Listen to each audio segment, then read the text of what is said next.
우리 하나님 말씀, 우리 베드로후서의 말씀입니다. 베드로후서 3장 6절에서 9절까지 말씀. 신약성경 베드로후서 3장 6절에서 9절까지 말씀 제가 봉독해 올립니다. 이로 말미암아 그때에 세상은 물이 넘침으로 멸망하였으되 이제 하늘과 땅은 그 동일한 말씀으로 불사르기 위하여 보호하신 바 되어 경건하지 아니한 사람들의 심판과 멸망의 날까지 보존하여 두신 것이니라. 사랑하는 자들아, 주께는 하루가 1000년 같고 1000년이 하루 같다는 이 한 가지를 잊지 말라. 주의 약속은 어떤 이들이 더디다고 생각하는 것 같이 더딘 것이 아니라 오직 주께서는 너희를 대하여 오래 참으사 아무도 멸망하지 아니하고 다 회개하기에 이르기를 원하시느니라. 아멘. 오늘 이 말씀 가지고 주님의 약속에는 주님의 마음이 담겨 있다. 주님의 약속에는 주님의 마음이 담겨 있다라는 제목으로 함께 말씀을 나누기를 원합니다. 오늘 6절부터 9절까지를 통해서 베드로 사도는 크게 세 가지를 이야기합니다. 창조와 홍수 그리고 마지막 심판, 이 세 가지를 이야기해요. 그래서 하나님이 세상을 이제 창조하심으로 시작하신 바로 그분이 마지막 심판의 그때까지 동일하신 그 하나님께서 계획과 그리고 그분의 섭리 가운데서 창조하신 그것을 반드시 마치게 하시는 하나님, 무책임하게 중간에 포기해버리거나 중간에 그냥 멈춰버리거나 하지 아니하시고 창조하신 그분이 반드시 마지막 심판의 때까지 이르시는 하나님, 이렇게 말씀하고 있는 거죠. 근데 창조와 이제 마지막 심판 사이에 베드로 사도는 이 홍수라는 것을 넣습니다. 홍수. 이 홍수라고 하는 의미가 굉장히 크죠. 이거는 지금 6절의 말씀처럼 이로 말미암아 그때에 세상은 물이 넘침으로 멸망하였으되라고 되어 있어요. 그러니까 이 물이라는 건 뭐예요? 하나님이 창조하신 거잖아요. 하나님이 창조에 하신 어떻게 보면 그 피조물 중에 그 자연 중에 하나가 물이라고 하는 이런 것입니다. 근데 우리가 알다시피 이 사람이 물이 없으면 사람이 살 수가 없는 거죠. 그래서 우리가 화성에 생명체가 있나 화성에 탐사를 할 때 가장 중요하게 보는 게 무엇이냐면 거기 물이 있느냐, 과연 인간이 마실 수 있는 물이 있느냐라고 하는 이런 부분들을 가장 중요시 보는 거죠.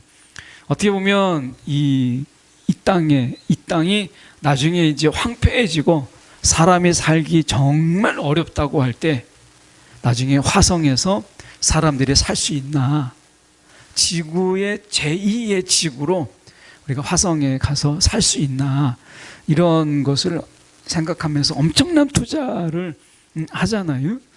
근데 어떻게 보면 하나님이 주신 이 지구도 인간이 그것을 제대로 보존하고 지키지 못하는데 엄청난 돈을 들여서 화성으로 옮겨간다라고 하는 이 프로젝트가 과연 옳을까라는 생각도 해보게 돼요. 결국에는 우리가 거기서 갈 수 있는 사람이 몇 명이나 있겠어요? 거기에 옮겨가서 살 수 있는 사람이. 그러면 또 다른 차별과 또 다른 어떻게 보면 빈부의 차, 이런 것을 만들 뿐이지 그것이 과연 우리가 성경적일까라고 하는 부분을 생각해 보게 돼요.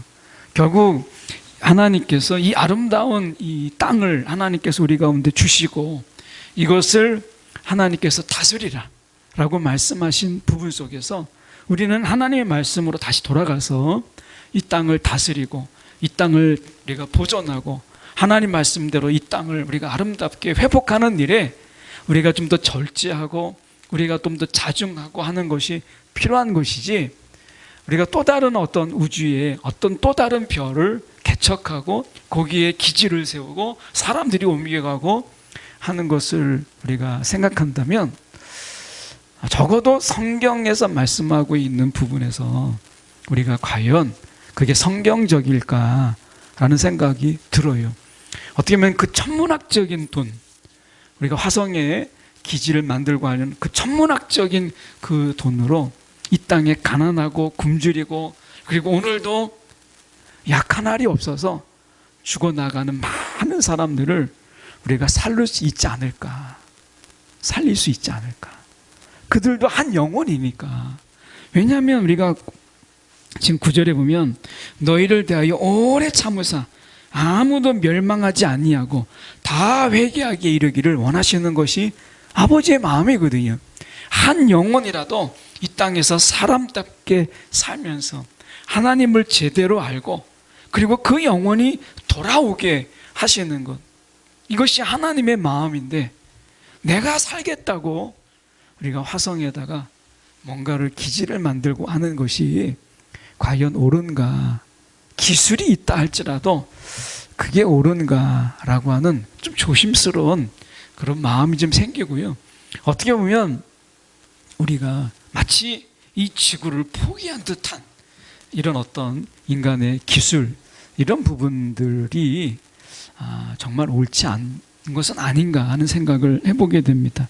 우리가 다시 6절로 가서 보면 그때의 세상은 물이 넘침으로 멸망하였을 때, 하나님께서 만드신 물, 이것은 생명이거든요. 근데 하나님께서 창조하신 그 물로서 하나님이 홍수를 일으켜서 그들을 하나님께서 심판하셨어요.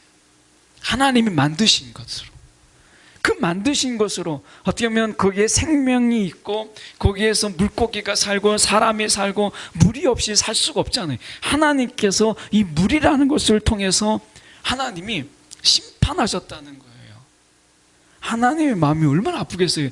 먹고 살라고 우리에게 생명줄 같은 그런 어떤 이 물로서 하나님이 사람을 죽게 하고, 우리가 하나님이 만드신 그런 피조물의 생명을 끊게 하셨을 때 하나님의 마음은 얼마나 아프셨을까 라고 하는 거예요. 그래서 베드로는 이 압축을 하잖아요. 창조와 마지막 심판 사이에 홍수라는 것을 넣음으로 인해서 이 홍수가 의미하는 것이 무엇일까? 정말 그냥 물일까? 라고 하는 것이죠. 본문에는 그런 표현이 나와 있지 않지만 우리가 이 본문을 계속 여러 번 읽다 보면 하나님께서 홍수라고 하는 창조와 마지막 심판의 그 모든 과정, 창조와 심판의 그 과정 속에서 홍수는 그냥 단순한 물이 아니라 하나님의 눈물이죠. 하나님의 눈물. 창조서부터 심판까지 어느 날도 하나님의 눈물이 없는 날이 없고, 그 하나님이 우리를 바라보면서 불쌍히 여기시면서 하나님이 흘리지 않는 눈물이 하나도 없다라는 거예요. 그래서 이 베드로는 창조와 마지막 심판 사이에 홍수를 넣음으로 인해서 하나님께서 하나님의 섭리, 하나님의 사랑, 그리고 하나님의 보호하심을 단 한마디로 베드로 사도가 이야기하면 그것은 눈물이에요.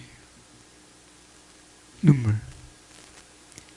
이 눈물로 하나님은 창조하신 이 세상을 마지막 심판까지 하나님의 눈물로 이끌어 가시는 거예요.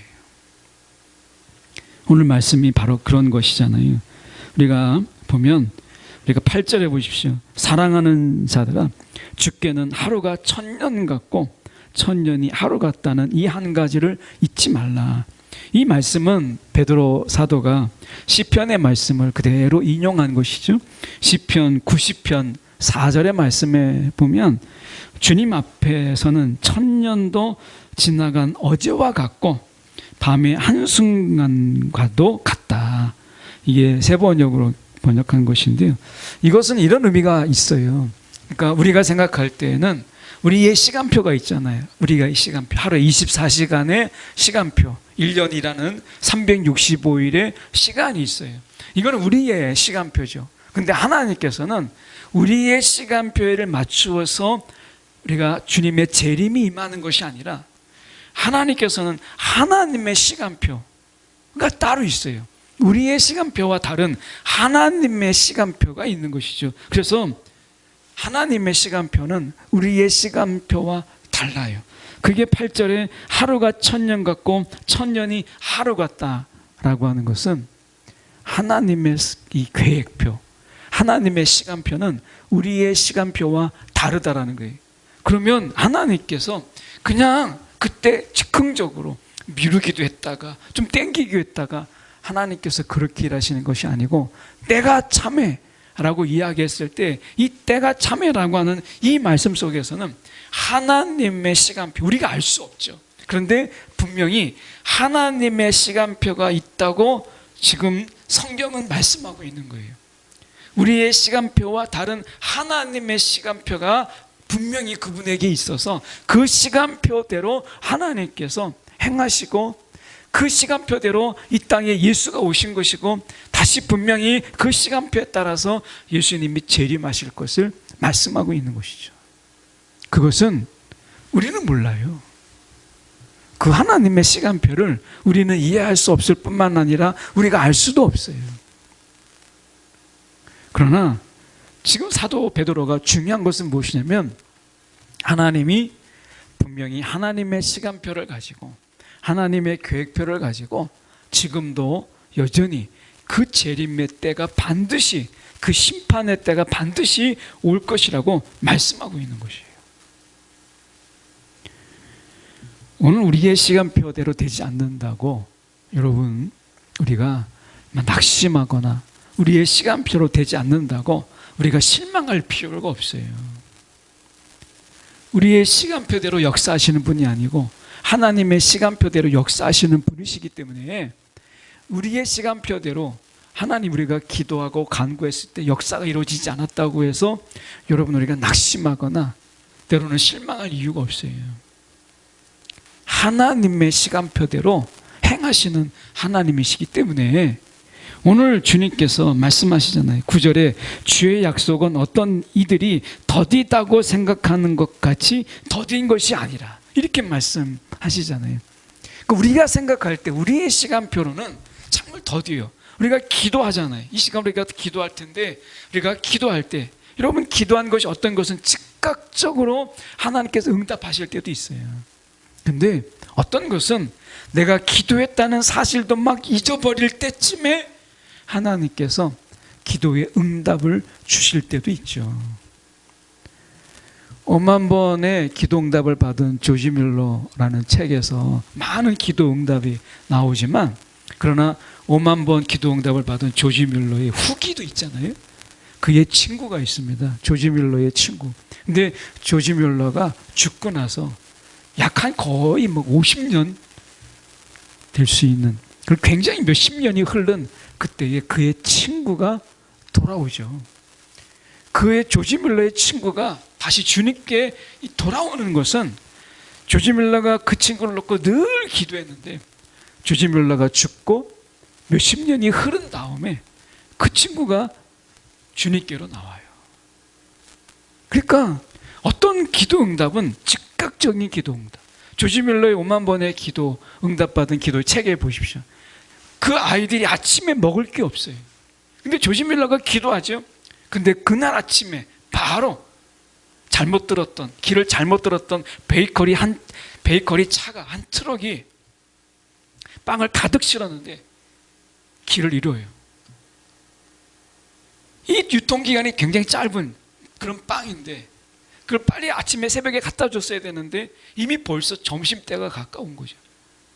이 고아원에 아이들에게 먹을 게 없었는데 그 한 트럭을 다 내려주고 가죠. 하나님께서 이렇게 즉각적인 응답도 있지만 우리가 뮬러가 기도한 한참 후에 그가 죽은 사후에 하나님의 응답도 있었어요.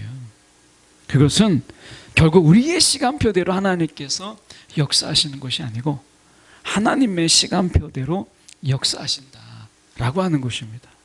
그래서 오늘 말씀처럼 더디다고 생각하는 것 같이 더딘 것이 아니다. 더딘 것이 아니다 라고 하는 것을 우리는 이해할 필요가 있습니다. 여러분 하나님의 시간표대로 역사하시는 하나님이세요. 다시 저희가 돌아가서 7절에 보시면 이제 하늘과 땅은 그 동일한 말씀으로 불사르기 위하여 보하신 바 되어 경건하지 아니한 사람들의 심판과 멸망의 날까지 보존하여 두신 것이니라. 종말론자들은 이야기하죠. 이 물의 홍수가 있었다면 마지막 때는 우리가 불의 홍수가 있을 것이다. 불의 홍수라고 하는 것이죠. 그게 물의 홍수이든지 그게 불의 홍수이든지 간에 아버지의 안타까움, 아버지의 그 불쌍히 여기는 그 아버지의 눈물은 어느 순간이든지 거기에 같이 있다라는 거예요. 우리는 이 세상에서 우리가 아버지의 눈물을 좀 우리가 이해하고 그분의 마음을 좀 더 우리가 볼 줄 아는, 결국 율법의 완성자로 오신 예수 그리스도께서 우리 가운데 보이신 것이 무엇이에요?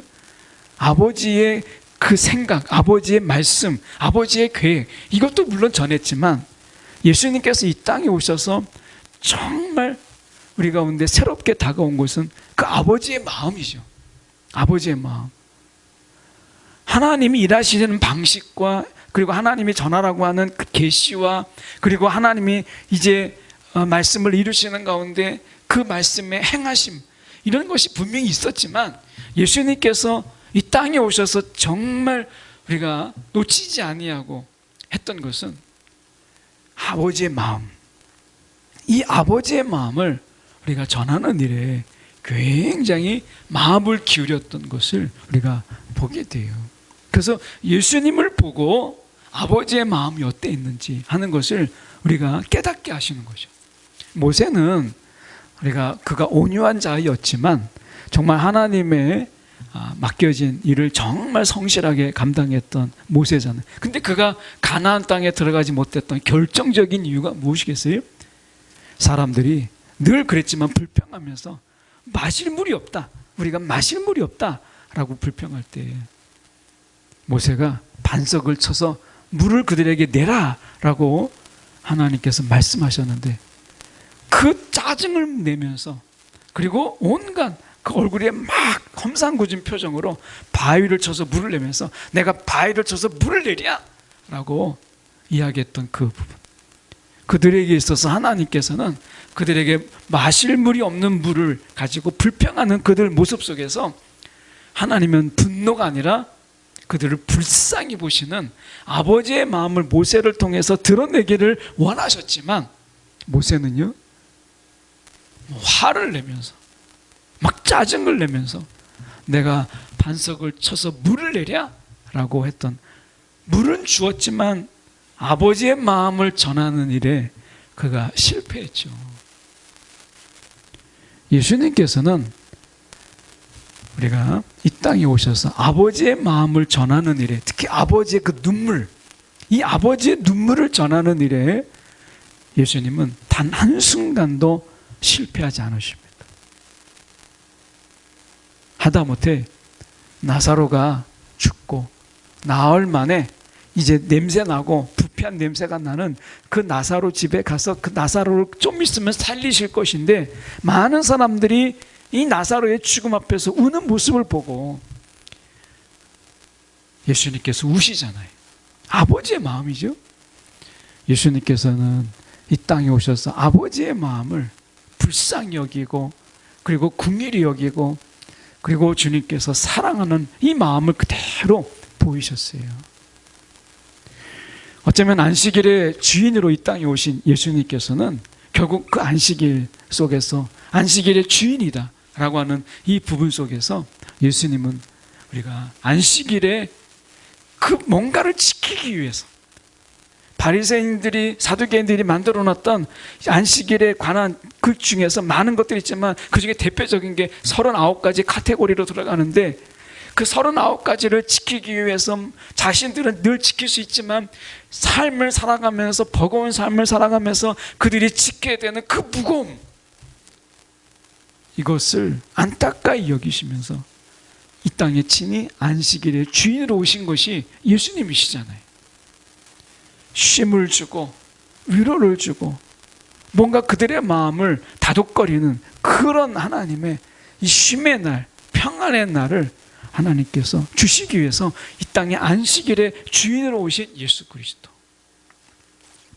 그렇게 본다면 우리가 창조와 이 심판의 사이에 홍수라는 것을 이 사도 베드로가 거기 홍수 하나만 달랑 넣은 것은 그게 물의 홍수이든 불의 홍수이든 그것은 아버지의 마음이에요.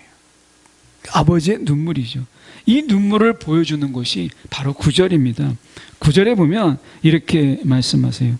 주의 약속은 어떤 이들이 더디다고 생각하는 것 같이 더딘 것이 아니다. 이거 하나님이 막 게으름 피고 하나님이 지금 막 자고 있고 막 그러니까 자기 일을 하나님이 지금 자신의 일을 신실하게 하지 않기 때문에 더디게 오는 거다. 막 핍박과 환난을 당하고 있는 사람들에게 주님의 이 더딤은 너무 힘든 거죠. 아마 북한의 지하교인들이 많이 줄었어요. 뭐 제가 정확한 통계를 가지고 있는 건 아니지만 적어도 거기에 관계된 사람들의 이야기를 들어보면 최근 몇 년 사이에 약 10만 명 이상의 지하교인들이 줄었다. 연세가 높고 해서 줄었다 하는 이야기를 들었어요.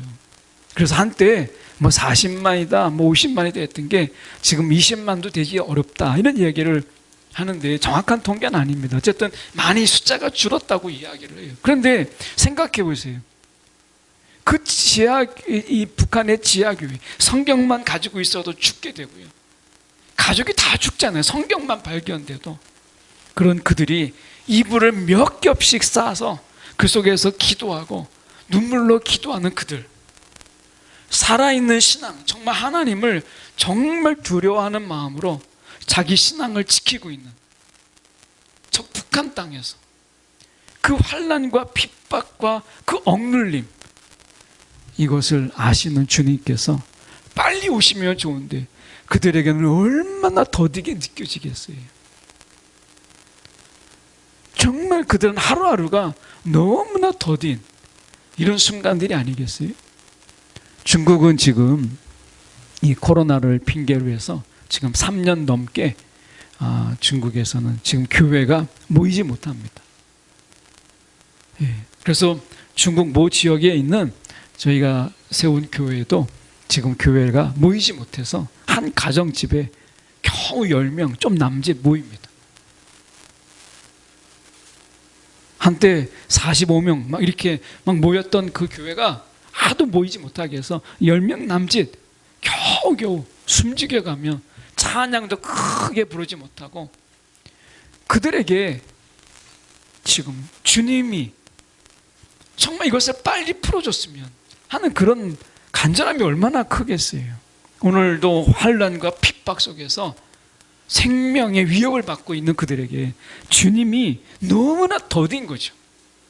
주님께서 정말 일하고 계시는가? 우리를 보고 계시는가? 우리는 알고 계시는가?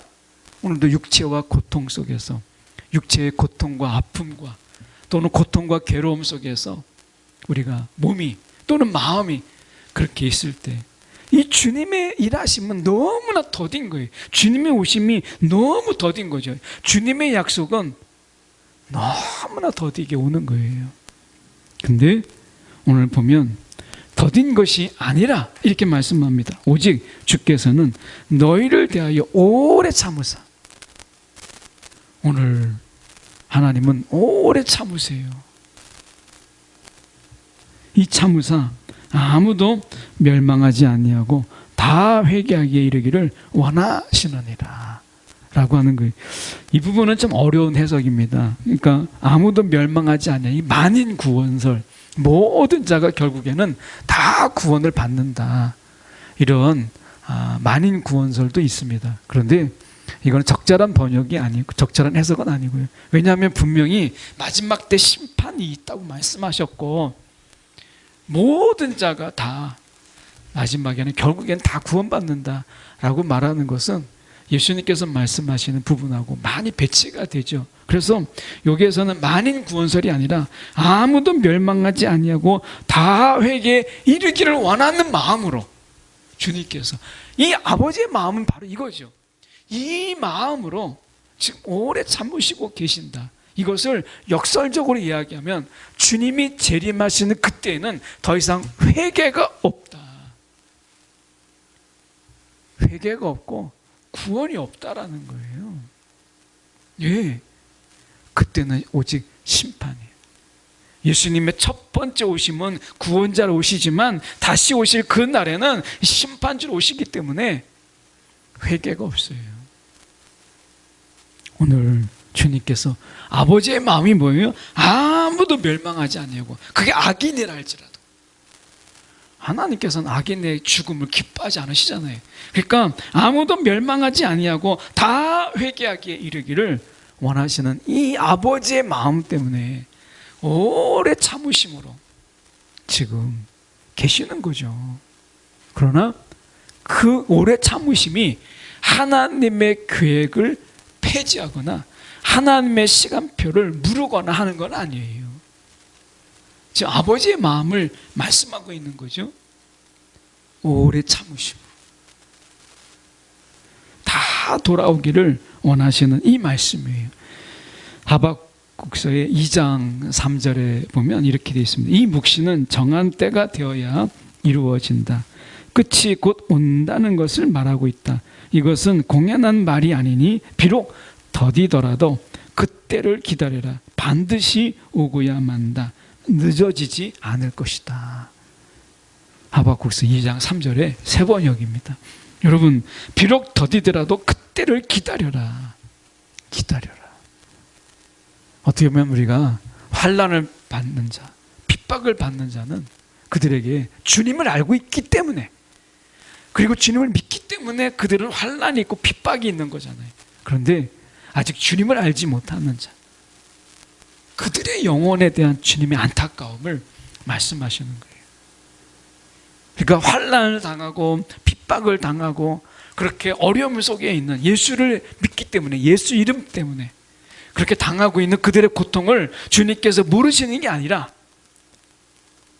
그들의 고통을 알지만 주님을 알지 못하고 그렇게 고통당하면서 주님을 인정하는 그들이 전하는 예수를 믿지 못하고 있는 그들의 핍박하는 자들, 그들을 정말 오늘도 환난 속으로 몰아넣는 그들을 향한 하나님의 눈물이 있다라는 것을 말씀하는 것이죠.